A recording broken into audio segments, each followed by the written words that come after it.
6장 23절에요. 잠언. 나의 책망을 듣고 돌이키라. 보라, 내가 나의 영을 너희에게 부어주며 내 말을 너희에게 보이리라. 이렇게 말씀을 합니다. 나의 책망을 듣고 돌이켜라. 그리하면, 보라라고 되시면, 그리하면 내가 나의 영을 너희에게 부어주겠고 나의 말을 너희에게 알게 하여 주겠다. 이렇게 말씀하는 겁니다. 나의 책망을 듣고 돌이키게만 하면 그러면 내가 나의 영을 부어주겠다. 그래서 나의 말을 너희에게 알게 하여 주겠다. 이렇게 얘기를 합니다. 문제는 그런데 사람들이 지혜의 이 책망을, 하나님의 이 책망의 간절한 말을 듣지 않는다는 것입니다. 1장 25절에요. 도리어 나의 모든 교훈을 멸시하며 나의 책망을 받지 아니하였은즉. 그죠? 그리고 30절에요. 1장 30절에 나의 교훈을 받지 아니하고 나의 모든 책망을 업신 여겼음이니라. 이렇게 말씀을 하고 있습니다.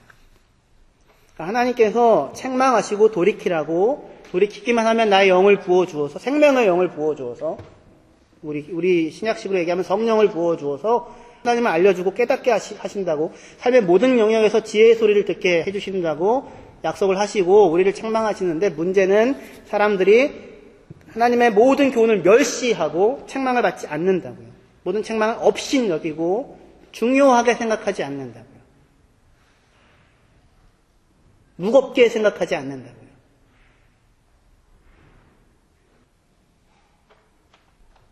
그러니까 하나님이 간절히 말씀하시는 겁니다. 나의 책망을 듣고 돌이켜라. 지혜가 길거리에서 부르고 광장에서 소리를 높이고 시끄러운 길목에서 소리를 지르고 내 이야기를 들으라고, 내 말을 듣고 살라고, 그죠? 그렇게 계속해서 이야기를 하는데 문제는 사람들이 그것을 듣고자 하지 않는다는 것입니다. 멸시한다는 것입니다. 천시한다는 사실입니다. 근데 이것이 목사님 제 얘기입니다. 혹시 그렇게 들으십니까? 어떻게 목사님 이렇게 설교 때마다 제 얘기를 하십니까? 혹시 그렇게 들으십니까? 그렇게 들으시면 들으실 수 있는 분이 복이 있는 사람입니다. 여러분 들으라고 하는 얘기입니다. 목사님 어떻게 설교를 어떻게 딱 그냥 나 들으라고 하세요? 그러니까 여러분 들으라고 하지, 그러면 뭐하러 그러면 여기서 이 설교를 하겠습니까? 그죠?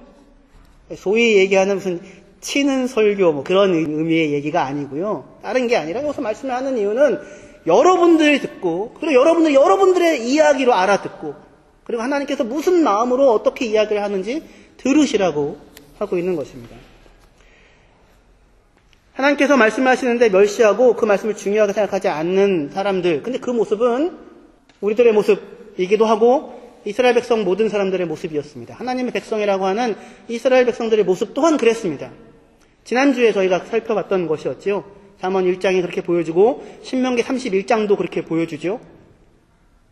그리고 여호수아 24장에서도 우리 하나님 섬겨요, 우리가 왜 하나님 말고 딴 거 섬겨요 라고 이야기하는 그 사이에도, 그 중에도 우상을 섬기고 있는 사람들이더라 라고 하는 것을 지난주에 저희가 살펴보았었습니다.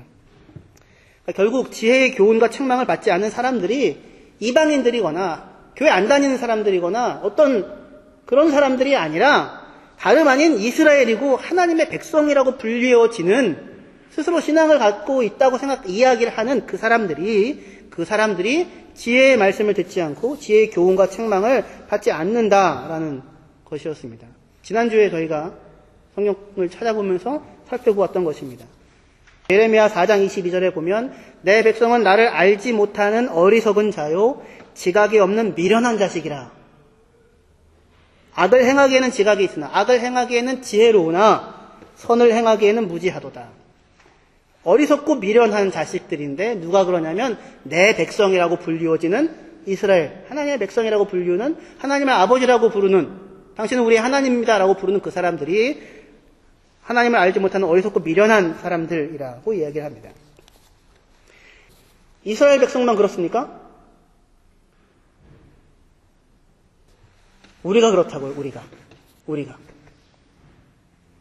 이거는 지금 제가 지금 하는 얘기는 책망을 하기 위해서 하는 이야기가 아니고요. 그게 아니라 우리가 그렇다고 하는 사실을 인정하고 알 때에야 비로소 뭐가 시작되냐면 비로소 지혜의 소리가 들려지기 시작합니다. 비로소 하나님의 백성으로서의 삶의 길이 무엇인지가 비로소 열려지기 시작합니다. 하나님의 백성들은 하나님의 말씀을 잘 듣고 정말 기가 막히게 하나님을 맨날 순종하고 섬겼기 때문에 하나님의 백성이었던 것이 아니었죠. 하나님이 이스라엘 백성을 선택하여서 그들의 삶을 2000년 동안 지켜오셨는데 지켜주신 결과 하루도 빼놓지 않고 은혜를 베풀어 주셨잖아요. 그렇죠? 약속은 한 번도 어기신 적이 없으셨죠. 애굽 땅 종되었던 곳에서 끌어내어서 자유와 해방을 주시고 먹고 사는데 불편함이 없게 하시고 이스라엘의 반역과 범죄에도 불구하고 하나님께서 이스라엘 백성에게 만나와 메추라기와 그리고 다른 어떤 것보다 그들과 함께 살아가시는, 함께 하시는, 그들을 버리지 않고 떠나지 아니하시는 그러한 분으로서 그들과 항상 함께 계셨지요. 2000년 동안 이스라엘 역사를 통하여서 하나님께서 항상 보여주신 바는 자기 백성에게 항상 신실하셨던 하나님이셨습니다. 그런데 반대로 이스라엘 백성이 보여준 모습은 항상 뭐였어요? 그러한 하나님임에도 불구하고 그러한 하나님의 말씀을 듣지 않고 그의 말을 중요하게 생각하지 않고 자기의 길을 따라 갔다라고 하는 것이 지난 구약 성경 전체를 통하여서 그리고 우리가 지난 주 예배를 통하여서 우리가 확인하고 보았었던 것입니다. 그런데 바로 그것이 그 고백과 그 인정이 하나님 그렇습니다. 맞습니다. 그렇습니다. 그런데 하나님 항상 신실하셨습니다. 라고 하는 고백과 인정이 그 고백은 누구만 할 수 있는 거예요? 이방인들은 할 수 없죠. 누구 할 수 있어요? 하나님의 백성은 할 수 있죠. 하나님의 백성만 할 수 있죠. 그걸 겪고 알았으니까. 자기가 누군지를 아는데 하나님이 근데 베푸신 은혜가 얼마나 큰 건 또 알고. 그러니까 이 고백은 누구만 할 수 있는 거예요? 하나님의 백성인 사람들만이 할 수 있는 것이죠. 할렐루야. 여기가 지혜가 출발되는 시작입니다. 여호와를 경외하게 되어지는 것입니다. 성경은 끊임없이 우리를 하나님께서 아브라함을 택할 때에 내가 너를 택한 이유는 너로 의와 공도를 행하게 하려고 미슈파트와 체다카를 행하게 하려고 체다카, 사랑, 인자, 자비, 신실함 뭐 이런 거예요. 미슈파트 하면 공평, 정의, 심판, 율법, 바른 길 이런 겁니다. 그 공평과 정의, 사랑과 올바름을 행하게 하려고 이스라엘 백성을 선택했는데 그런데 이스라엘 백성이 보여주고 나타내는 모습은 무엇이었냐면 지난주에 저희가 이사야 5장 봤는데요. 거기서 보여줬던 것처럼 이사야 5장 7절에 보시면 무릇 만군의 여호와의 포도원은 이스라엘 족속이요 그가 기뻐하는 나무는 유다 사람이라. 하나님께서 유다 사람을 여전히 그가 기뻐하는 나무라고 부르고 그리고 이스라엘 백성을 여전히 만군의 여호와의 포도원이라고 부르고 있습니다. 여호와의 포도원은 이스라엘 족속이요 그가 기뻐하시는 나무는 유다 사람이라. 그들에게 정의를 바랬더니 미슈파트를 바랬더니 도리어 포학이요 미시파흐요 공의를 바랬더니 체다카를 바랬더니 도리어 부르짖음이었더라. 체아카였더라. 그러니까 소리가 비슷하죠. 겉모습은 비슷해 보이는 거예요. 뭔가 비슷한 것 같은데 사실은 아주 다른 것이 열매로 내놓고 있는 것이 지금 이스라엘 사람들의 모습이었습니다. 하나님은 이사야 5장에서 극상품 포도나무를 심고 그리고 그 포도원에 필요한 모든 것을 항상 공급해 주었습니다. 그런데 이스라엘 백성이 맺힌 열매는 들포도였어요. 그러니까 포악과 부르짖음이 맺혀지고 있었던 것입니다. 의와 공평이 아니라. 누구에게 이것이 맺혀지느냐? 이스라엘 백성들에게. 우리 애들에게 맺혀지는 것입니다. 우리들에게.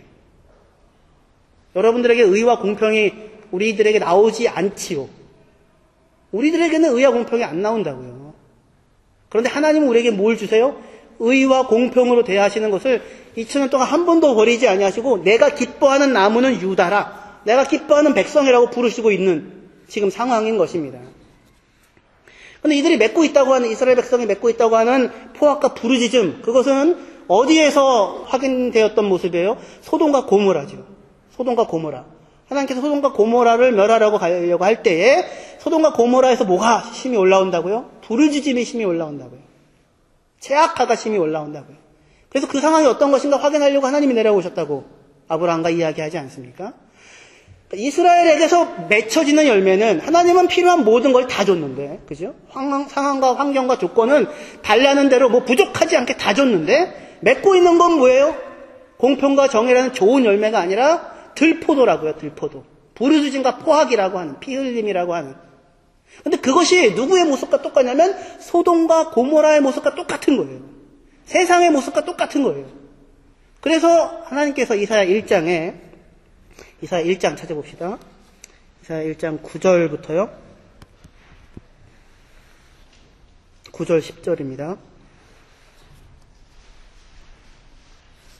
같이 읽도록 하겠습니다. 9절 10절이요. 시작. 만군의 여호와께서 우리를 위하여 생존자를 조금 남겨두지 아니하셨다면 우리가 소돔 같고 고모라 같았으리로다. 너희 소돔의 관원들아 여호와의 말씀을 들을지어다. 너희 고모라의 백성아 우리 하나님의 법에 귀를 기울일지어다. 하나님의 법, 토라입니다. 토라. 하나님의 말씀에 토라의 귀를 기울일지어다. 그런데 지금 이스라엘 백성을 향하여서 지금 하나님이 말하는 겁니다. 하나님께서 은혜를 베풀지 않았다면 너희들은 소돔과 고모라와 같이 멸망했을 것이다. 그러면서 이스라엘 백성을 뭐라고 부르냐면 너희 소돔의 관원들아, 고모라의 백성들아 라고 얘기를 합니다. 이스라엘 백성이 누구랑 똑같아요? 소돔과 고모라랑 똑같더라고요. 어떻게 해요? 나오는 맺혀지는 열매가 포악과 부르짖음이었던 겁니다. 들포도가 맺히고 있는 것이 소돔과 고모라의 현실만이 아니라 하나님의 백성이라고 불려지고 있는 이스라엘 사람들의 현실이기도 했던 거예요. 그런데 이런 사람들임에도 불구하고 그러한 이스라엘에게 하나님께서 뭐라고 이어서 말씀하시냐면 이사야 1장 18절부터요. 18절부터 20절까지 제가 읽겠습니다. 여호와께서 말씀하시되 오라 우리가 서로 변론하자. 너희의 죄가 주홍 같을지라도 눈과 같이 희어질 것이요 진홍같이 붉을지라도 양털같이 희게 되리라. 너희가 즐겨 순종하면 땅의 아름다운 소산을 먹을 것이요 너희가 거절하여 배반하면 칼에 삼켜지리라. 여호와의 입에 말씀이니라. 소돔의 간원들아 고모라의 백성들아 하나님의 법에 귀를 기울일지어다 라고 하면 하나님의 심판이 임하는 것이 예상되어지는데 그 다음에 나오는 문단이. 근데 그렇지 않고 하나님이 뭐라고 말씀하세요? 그런 사람들을 향하여서 포악과 부르짖음만을 만들어내는 사람들아, 인애와 자비가 없는 사람들아, 신실함이 없는 사람들아, 불순종하는 사람들아. 악인은 긍휼을 베풀려고 할 때에도 잔인하다 그럽니다. 악인은 긍휼을 베풀려고 할 때조차도 잔인하다. 그게 잠언에 나오는 말이거든요. 이스라엘 백성들에게서 지금 나타나는 그런 모습인데, 그런데 그런 사람들을 향하여 하나님이 뭐라고 지금 부르시고 계세요? 오라 우리가 서로 변론하자. 너희의 죄가 주홍 같을지라도 눈과 같이 희어질 것이고 진홍같이 붉을지라도 양털같이 되리라. 지혜가 부르짖으니 나의 교훈과 책망을 듣고 내게 돌아오라. 보라 너희가 돌이키면 내가 나의 영을 너희에게 부어주며 나의 말을 너희에게 보여주리라. 잠언 1장이 얘기한 것과 똑같은 이야기를 이사야서 1장이 같이 하고 있는 것입니다. 그래서 이사야 1장 27절, 28절이요. 이사야 1장 27절입니다. 시온은 정의로 미시파트로 구속함을 받고 그 돌아온 자들은 공의로 체다카로 구속함을 받으리라. 여기서 구속함을 받게 되는 미시파트와 체다카, 공평과 정의는 누구의 것입니까? 하나님의 것인 것이죠. 하나님의. 너희 죄가 진홍 같다. 맞다. 너희 죄가 진홍 같다. 너희가 지금 주홍 같은 죄가 있다. 우리가 함께 얘기해보자. 너희가 내게 나와오면, 내게 돌이키면 그러면 너희 죄가 눈과 같이 희어질 것이고 양털같이 되게 할 것이다. 내가 너희를 구속할 것이다. 하나님께서 이렇게 말씀을 하고 계시는 것입니다. 그래서 이사야 1장과 잠언 1장이 얘기하는 얘기가 똑같은 거예요. 성경 어디에서도 만날 수 있는 내용인 것입니다. 그런데 이스라엘은 이 하나님의 말씀을 듣고 돌이키지 않고 지금 있습니다. 잠언 1장 23절에 나의 책망을 듣고 돌이키라. 보라 내가 나의 영을 너에게 부어주며 내 말을 너에게 보이리라. 24절 내가 불렀으나 너희가 듣기 싫어하였고 내 손을 폈으나 돌아보는 자가 없었다라고 합니다. 내가 불렀는데 너희가 듣기 싫어하였고 내가 손을 폈는데 돌아보는 자가 없었다. 이게 지금 잠언이 얘기하는 것인데 하나님이 불렀는데 듣기 싫어했고 손을 펴고 있는데 돌아보는 자가 없었는데 이사야 65장 찾으십시다. 이사야 65장 2절 3절이요. 이사야 65장 2절 3절 내가 종일 손을 펴서 자기 생각을 따라 옳지 않은 길을 걸어가는 패역한 백성을 불렀나니 곧 동산에서 제사하며 벽돌 위에서 분향하여 내 앞에서 항상 내 노를 일으키는 백성이라 합니다. 동산에서 제사하고 벽돌 위에서 분향하는 사람들은 왜 거기서 벽돌 위에서 동산에서 제사하겠습니까? 분향하겠습니까? 좀 더 잘 살게 해달라고요. 조금 더 편안하게 해달라고요. 내 아이들 잘 되게 해달라고요. 걱정, 근심, 염려 없이 살게 해달라고요.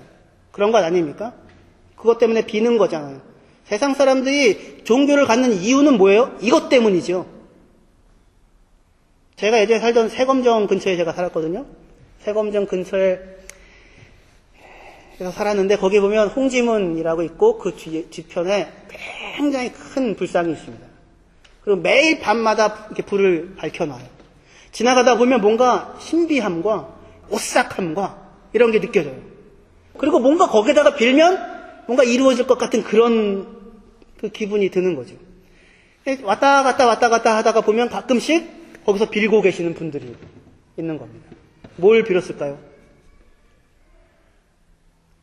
하나님 의와 공평이 제 안에서 나오게 하여 주시옵소서. 제 안에서 부르짖음과 포악만 나오고 있습니다. 이런 걸 빌었을까요? 그렇지 않겠죠. 그렇지 않겠죠. 대학 입시철이 되면 교회당이든 법당이든 어디든지 가리지 않고 행해지고 있는 동일한 형태의 기도가 있습니다. 무엇입니까? 합격이죠, 합격. 엿 붙이고 막 그냥 다 붙이고 어디든지 행해지고 있는 형태이죠. 그건 뭐 예배당이든 교회당이든 상관없이 다 하고 있는 거지 않습니까? 세상 사람들이 종교라고 생각하여서 갖고 있는 것은 그런 거잖아요. 내 소원을 이루어주고 내 힘으로 연약하고 안 되니까 그거 좀 지켜주고 나쁜 일 재앙 안 생기고 좋은 일 생기고 그래서 좋은 일 생기면 가끔씩 착한 일도 하고 자선도 하고. 근데 지금 성경이 하고 있는 이야기는 그게 아닙니다. 성경이 하고 있는 이야기는 너희들에게는 지금 이 이스라엘 백성들, 하나님의 백성들인데 뭐가 안 나온다고요? 공평이 안 나오고 자비가 안 나오고 사랑이 안 나오고 인애가 안 나오고 신실함이 안 나온다고요. 부르짖음과 포악만이 나올 뿐이라고요. 부패하고 너희 목구멍은 열린 무덤이요 입에서는 속임을 베풀고 악독이 가득하고 무정하고 무자비한 것이 이스라엘 백성의 모습이고 인간의 모습이고 사람들의 모습인 것입니다. 근데 거기에서 고통 없이 조금 더 잘 살게 도와주는 것이 그것이 하나님의 인애와 자비와 사랑이 아닌 거예요. 그러니까 어떻게 해야 하나님 계속해서 부르고 있는 것입니다. 돌아오라고.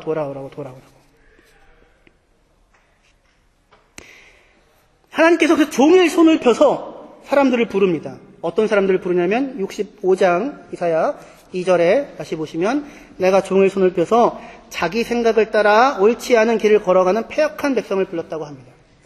여기서 옳지 않은 길을 걸어간다고 하는 것은 하나님의 시각에서고 그 옳지 않은 길을 뺀다면 자기의 생각을 따라 걸어가는 사람들입니다. 자기의 생각을 따라 걸어가면서 동산에서 제사하고 분향하고 하고 있는 거예요. 이사야 53장에 우리는 다 양 같아서 그릇 행하여 각기 제 길로 갔거늘. 그겁니다, 그거 지금. 자기가 스스로 옳다고 생각하는 길로 가고 있는 거예요. 옳지 않은 길을 가고 있다고 생각하는 게 아니라 스스로 옳은 길을 가고 있다고 생각하고 그리고 각자 자기의 생각을 따라 가고 있는 겁니다. 그런데 나오는 결과는 무엇이더라고요? 들포도가 맺힌다고요. 공평과 정의가 아니라. 그래서 돌아오라고 종일 손을 펴고 사람들을 지금 부르고 있었던 것입니다. 이것이 하나님의 백성이라고 불려진 이스라엘 모습이다. 그리고 우리의 모습이다라고 하는 사실을 인정하고 이해하는 데에서부터 그것이 바로 우리의 모습이라고 하는 것을 알아보고 인정하는 데에서부터 비로소 하나님의 백성의 길이 시작됩니다. 우리가 지혜자가 아니라 어리석고 미련한 사람이라고 하는 사실을 인정하는 자리에서부터 우리가 목이 곧은 사람이다라고 하는 것을 인정하는 자리에서부터 우리가 나 스스로 지혜롭다고 여기는 어리석은 사람이라고 하는 사실을 인정하는 자리에서부터 비로소 잠언의 말씀이 하나님의 음성이 들리기 시작하는 것입니다. 그럴 때 비로소 종일 손을 펴서 자기 생각을 따라 옳지 않을 길을 걸어가는 패역한 백성들을 향하여서 우리를 향하여서 종일 손을 내밀고 계시는 하나님의 손이 보이고 하나님의 부르짖음이 보이고 하나님의 음성이 들리기 시작하는 겁니다. 그럴 때에야 이사야 53장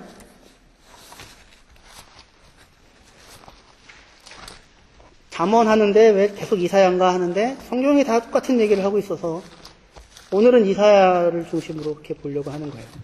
이사야 53장 그 유명한 고난받는 여호와의 종에 대한 이야기입니다. 1절이요.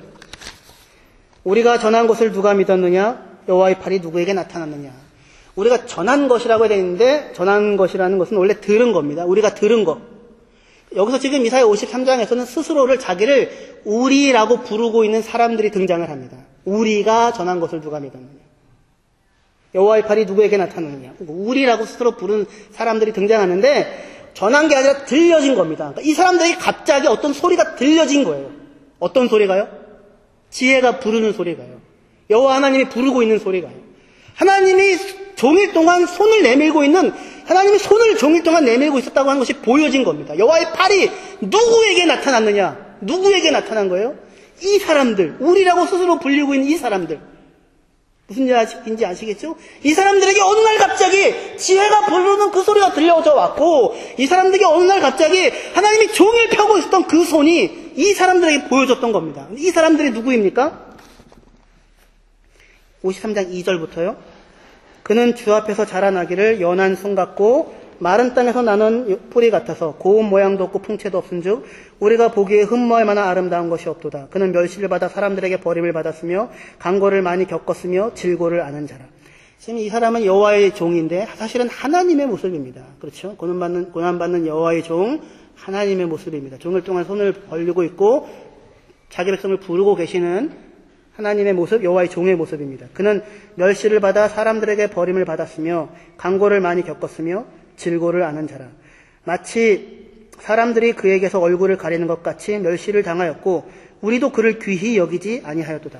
그는 실로 우리의 질고를 지고 우리의 슬픔을 당하였거늘 우리는 생각하기를 그는 징벌을 받아 하나님께 맞으며 고난을 당한다 하였노라. 그가 찔림은 우리의 허물 때문이요 그가 상함은 우리의 죄악 때문이라. 그가 징계를 받음으로 우리는 평화를 누리고 그가 채찍에 맞음으로 우리는 나음을 받았도다. 우리는 다 양 같아서 그릇 행하여 각기 제 길로 갔거늘 여호와께서는 우리 모두의 죄악을 그에게 담당시키셨도다.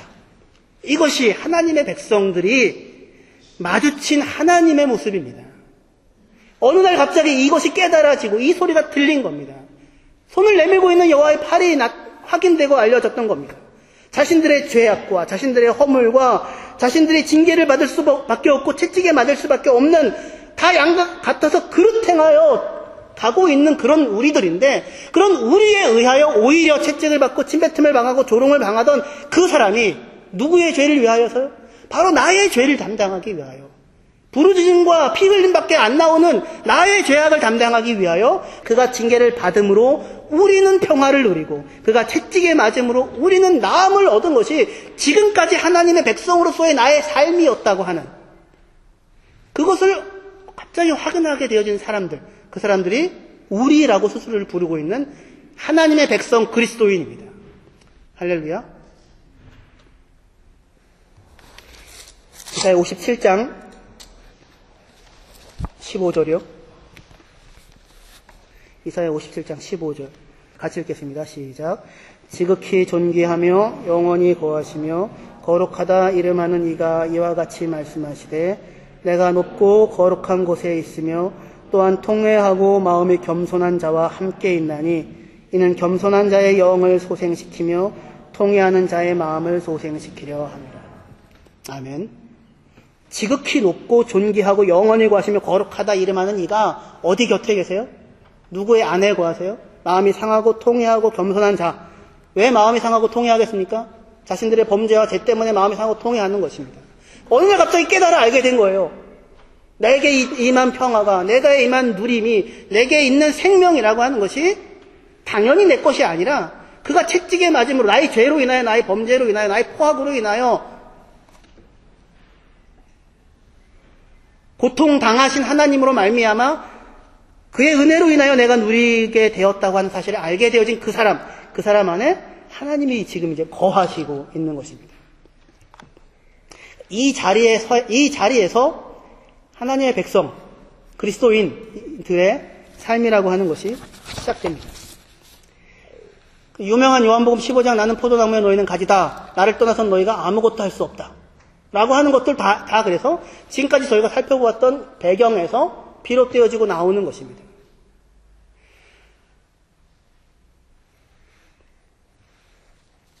이스라엘은 좋은 열매를 맺는 포도나무가 아니라 들포도가 맺히는 자들을, 그것을 우리가 확인했고 우리도 그런 자들인 것을 확인했는데, 그런 이스라엘을 포기하지 않고 그들을 불러서 참 포도나무 대신 예수님을 통해서 믿음으로 말미암아 우리 안에 좋은 열매를 맺고 계시는 하나님이 계신다고 하는 것, 그것이 복음의 말씀입니다.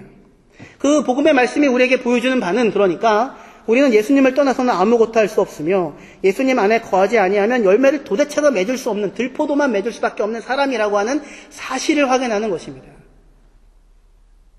거기가 회개하고 돌이키는 거예요. 예수를 믿는다는 것은, 전에는 우리가 어리석고 미련하여서 공평과 정의가 아니라 포악과 부르짖음만 나오는 사람들이었는데, 이제는 예수를 믿고 나서 우리는 이제 지혜롭고 우리는 이제 총명하고 그래서 공평과 정의를 행할 수 있는 그런 사람이 되었으니까 그렇게 살라고 하는 것이 아닙니다.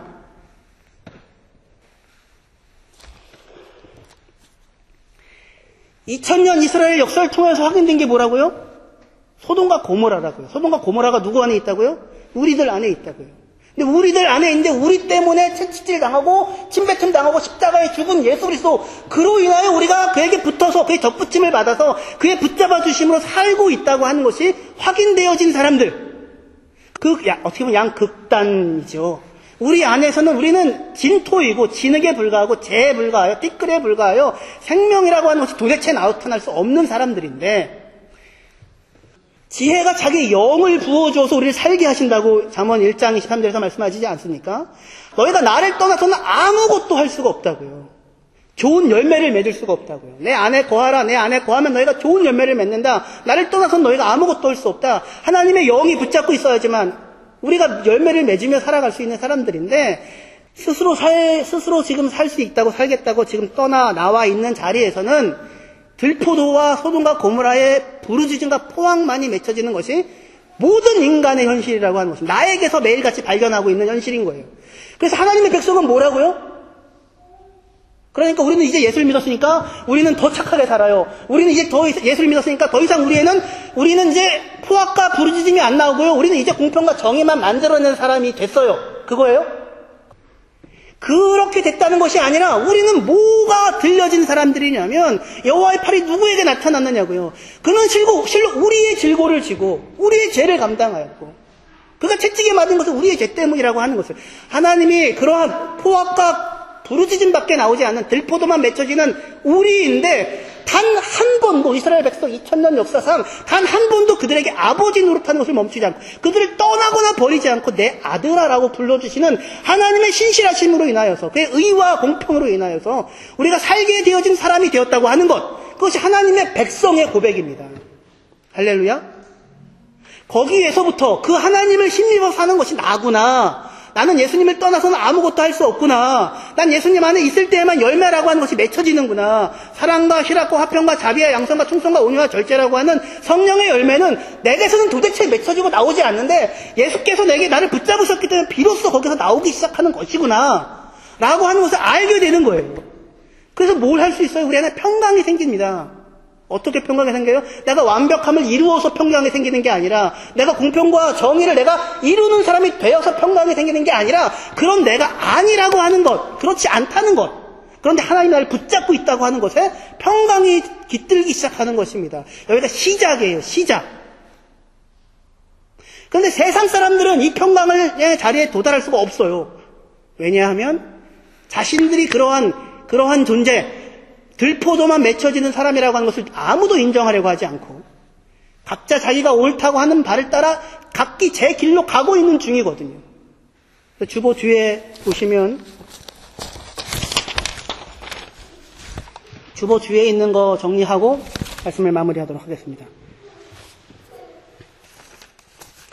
여기서 의인과 악인은, 잠언에서 의인과 악인은 착한 사람과 나쁜 사람이 아니라 자기를 믿고 자기를 의지하고 자기의 영광을 추구하고 나타내는 사람이 악인이고, 의인은 하나님 죄와 안에서는 공평과 정의도 안 나고 들포도밖에 안 나오고 2000년 역사 속 목이 곧은 백성이고 은혜를 받았는데 감사할 줄도 모르고 영광을 돌릴지도 모르는 사람이네요 라는 것을 그런데 그런 나를 하나님이 붙잡아 내 아들아 부르면서 은혜를 베푸시네요 라고 하는 것을 알고 여호와를 경외하는 사람이 의인입니다. 그 의인의 삶이 예를 들면 잠언 24장 16절이요. 밑에서 세 번째 줄에 있습니다. 대저 의인은 7번 넘어질지라도 다시 일어나려니와 악인은 재앙으로 말미암아 엎드러지느니라. 안 넘어지는 사람이 의인이 아니고요. 어떻게 해요? 넘어진다고요. 7번 넘어진다고요. 근데 어떻게 됩니까? 일어난다고요. 누구를 힘입어서? 여호와 하나님의 열심을 힘입어서, 하나님을 힘입어서, 포도나무 대신 예수 그리스도를 힘입어서 그에게 붙어있는 것으로, 그의 의와 공평으로. 그런데 악인들은 어떻게 해요? 재앙으로 말미암아 엎드려지는 거라고요. 가룟 유다는 예수님을 팔고 자기가 스스로 내가 책임질게 하고 자살해서 죽어버렸죠. 베드로는요? 죽게 돌이켰죠. 네가 나를 사랑하느냐? 사랑한다고 얘기하면서. 그것이 지금 넘어지지만 일어나게 되어지는 것을 아는 의인입니다.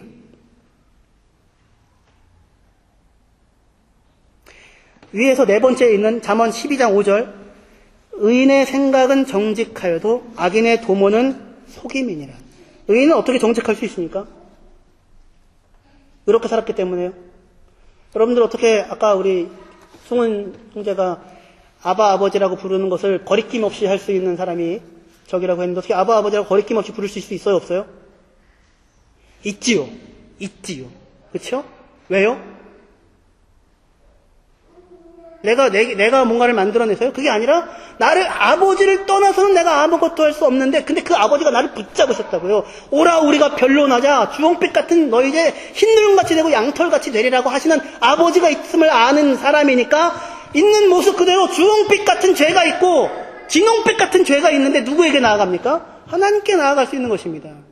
이것이 하나님의 백성된 사람이 누리는 자유인 거예요. 그러니까 우리는 여러분들 부족해요. 그러니까 부족한 대로 만나고 부족한 대로 나타나십시오. 안 그런 척 옷을 입지 마시고 물론 적당하게 예의를 당연히 지켜야죠. 밖에 나올 때는 화장을 하시고 나오셔야죠. 그게 예의 아닙니까?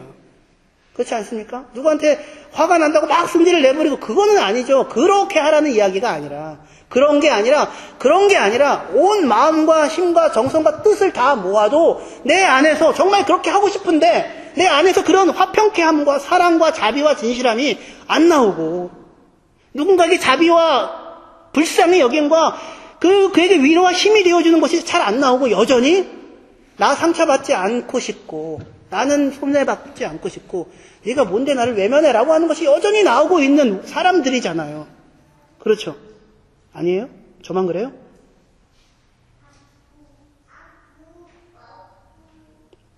의인의 생각은 정직하여도 의인은 의인의 생각에 향하는 방향은 미슈파트라고 합니다. 미슈파트. 정직하다는 게 아니라 하나님의 공평한 법이에요. 하나님의 공평한 법 앞에 자신을 세웁니다. 의인은.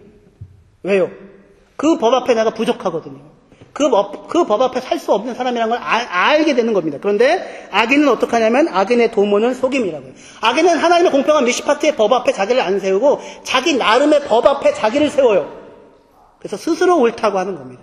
그게 속는 겁니다. 무슨 이야기인지 아시겠죠? 예수 믿는 사람들의 안에 있는 자유는 그런 겁니다.